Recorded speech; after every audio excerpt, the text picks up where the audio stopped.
নমস্কার বন্ধুরা, কেমন আছেন সবাই? আশা করি সবাই খুব ভালো আছেন। আজকে আমার ব্লগে আপনাদের সবাইকে স্বাগত জানাই। আজকে আমি আপনাদেরকে একটা আলুর পরোটা রেসিপি করে দেখাবো। চলুন তাহলে। আমি এখানে আলুর পরোটা করার জন্য 2 কাপ মতো ময়দা নিয়েছি এবং 4 টেবিল চামচ মতো আটা নিয়েছি। তারপর এর মধ্যে সাদা তেল, নুন ও চিনি দিয়ে আমি ভালো করে ময়াম দিয়ে দেবো। বেশ সুন্দর করে ময়াম দিতে হবে অনেকক্ষণ ধরে। তারপর আমি এর মধ্যে পেঁয়াজ কুচি, লঙ্কা কুচি, ধনেপাতা কুচি দিয়ে ভালো করে একটু মেখে নেব। তারপর আমি এর মধ্যে আলু সেদ্ধ চটকে রেখেছিলাম, ওটাকে অ্যাড করব।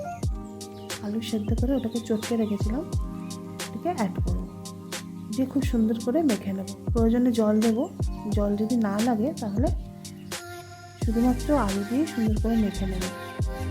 আমি একটু জল অ্যাড করেছি এর মধ্যে। খুব নরমও না আবার খুব শক্তও না, একটা ডো তৈরি করব।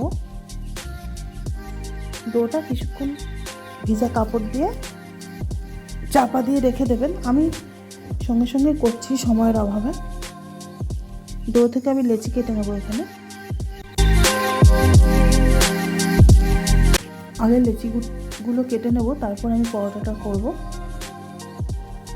দেখুন আমার সবকটা লেচি কাটা হয়ে গেছে। এবার আমি পরোটা করব।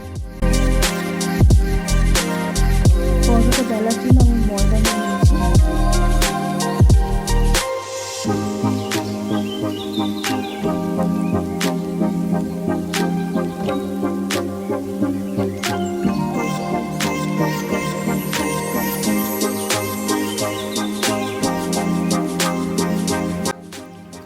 এবার আমি গরম ফ্রাইং প্যানে ছেড়ে দেবো এবং এক পাশটা একটু সেঁকে নিয়ে এক পাশ উল্টে আমি পাশ দিয়ে তেল দিয়ে দেবো, সাদা তেল।